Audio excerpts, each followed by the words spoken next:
Superman finds himself in a very Tony Stark-like position in issue 24 of his titular series.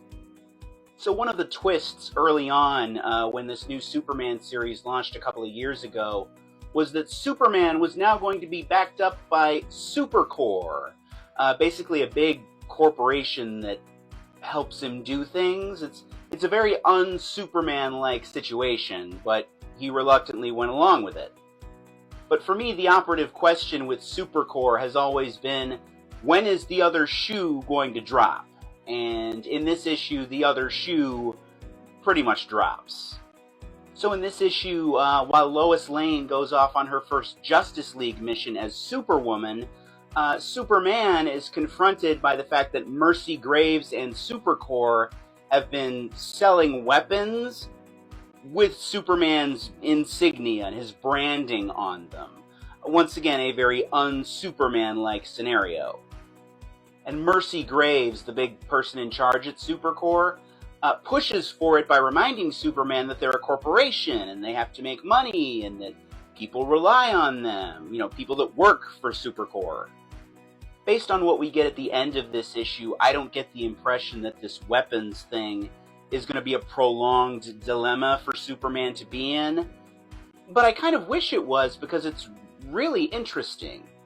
There's so much emphasis right now in America on, I guess, the drawbacks of capitalism and corporations and corporate greed and, what's justified, what's right, and what's wrong. And, this sort of places Superman right at the heart of that dilemma.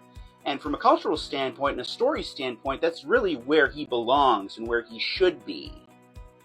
But yeah, that's really the element that makes this one of the strongest issues of the Superman ongoing series since the book relaunched in 2023. Dan Mora is our cover artist here, and our interior artist is Eddie Barrows, who recently spent some time on Action Comics. I'll never complain about seeing Eddie Barrows on a Superman book. As part of her Justice League mission, Lois Lane gets to spend some quality time with the Creeper in this issue. That's a really fun pairing, I think. I wouldn't mind if they got matched up again somewhere down the road in like a Brave and the Bold type issue. A classic Batman character shows up at the end of Absolute Superman number 6.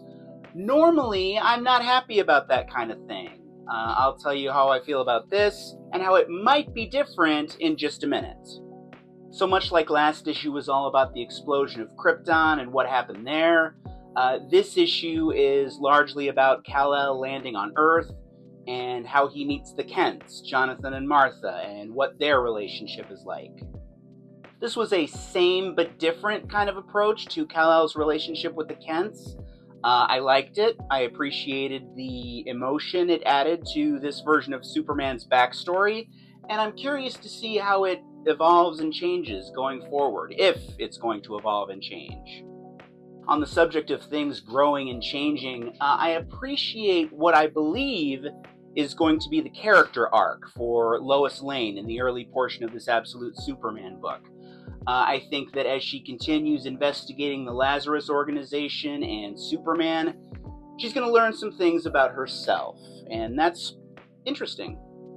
Much like Absolute Wonder Woman had a different artist for its 6th issue, so does Absolute Superman. We've got Carmine Giandomenico on the pencils here, although Ulysses Areola is still on the colors. When I saw Di Giandomenico's name on this book, I was not sure about how this was going to look. Mostly because, at least at DC, I had most recently seen him on a Joker book. Something that has a darker, more deadly vibe to it. Absolute Superman, very different. I think this issue works, though. It's not a jarring artistic hiccup or anything like that, and I do think we owe a lot of that to Areola still being there on the colors. So yeah, I'm not going to tell you who it is because I don't want to spoil it, but there is a classic Batman character that shows up at the end of this issue. And to be clear, by Batman character, I mean a character that was created for Batman and his world and his stories and is specifically designed to bounce off of and interact with Batman as opposed to Superman or Wonder Woman or somebody else. Generally, I don't like when creators do that, specifically with Batman characters and villains in Superman stories. I got mad at our author here, Jason Aaron, for doing that last year during his 3-issue stint on Action Comics, actually. I think I understand why they do it. I mean, by a lot of metrics, Batman is just more popular than Superman. Thus, it draws some more eyes, usually, to put Batman characters in a Superman story.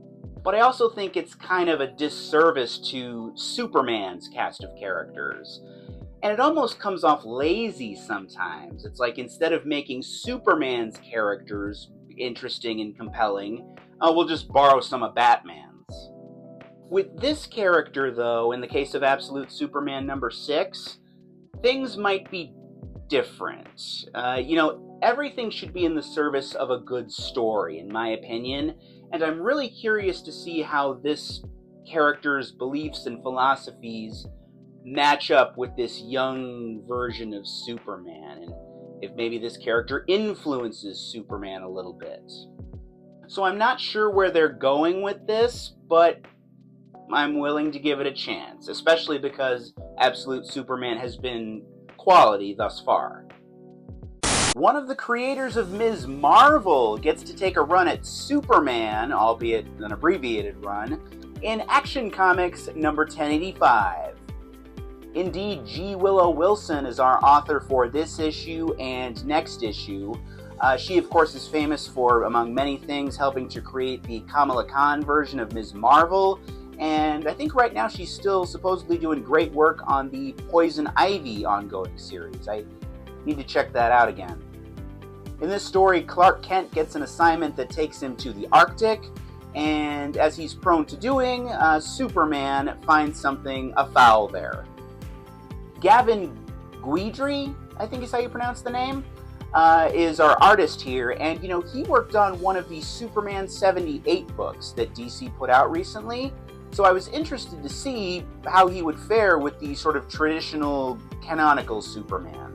Not surprisingly, he does very well, but there is something that kind of waters down the proceedings here. So before Clark leaves for the Arctic, Lois Lane tells him that if he wants, I guess, some privacy or to, be discreet or whatever, he might want to try wearing something different. That's rarely, if ever, been a thing before, but for some reason it is here. And as such, we get this white and light blue version of the Superman costume. Kind of reminds me of the Arctic Blast Batman action figure I had when I was a kid.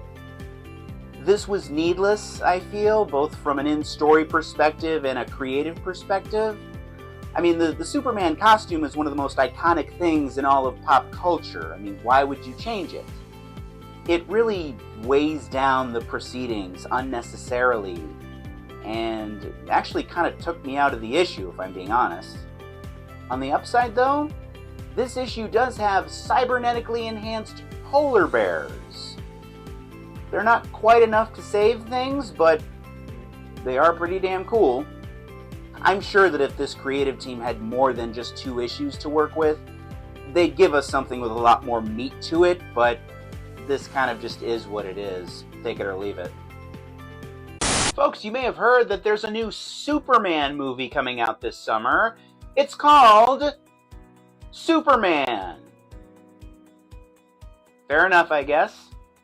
But naturally, in an attempt to sort of siphon off some of the hype from the movie, DC today kicks off its Summer of Superman campaign with the Summer of Superman special.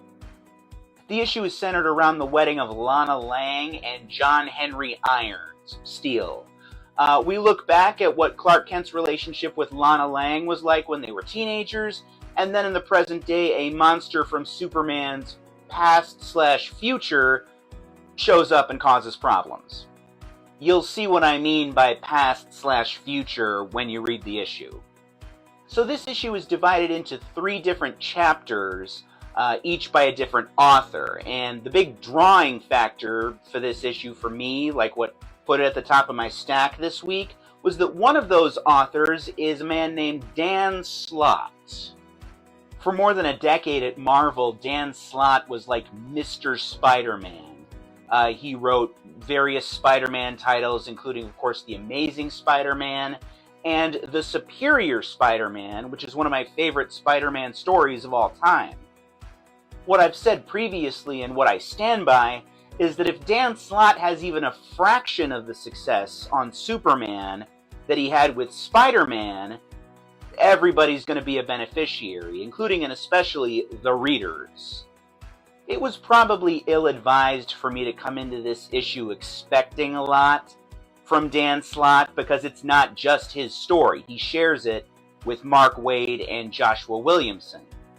What he turns in here is perfectly serviceable and good given what the story is and what his role is. But of course, the true test for him is going to be his Superman Unlimited book when that comes out. The majority of this issue is drawn by Jorge Jimenez, and he does a fantastic job. I'm just sorry that he's not drawing any of the Superman books that are coming out this summer as part of this Summer of Superman campaign. This issue made me want to see more Superman from him. I especially love the sort of girlishly charming look he gives to Lana Lang, even as an adult. It really fits the story that they're telling here. There's a climate change angle to part of this story. I know some people aren't going to like that, but they can get over it as far as I'm concerned. There's a moment in this issue where Lois Lane, as Superwoman, calls the elder Jonathan Kent Pa, as in Pa Kent. That's nice and understated. I really enjoyed that. Perhaps not surprisingly, there's a moment in this issue where young Superman, Superboy, I guess, whistles and calls Krypto the Superdog to help him, much as Superman does in the trailer footage we've seen for the movie. What do you think the odds are that we get like a Krypto the Superdog movie out of this? Or maybe a, 30-minute Krypto the Superdog Christmas special or something on Max? If this Superman movie is as big as they want it to be, I wouldn't rule it out.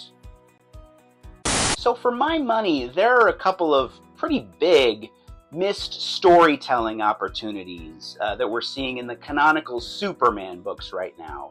And I'm going to tell you about them in just a second.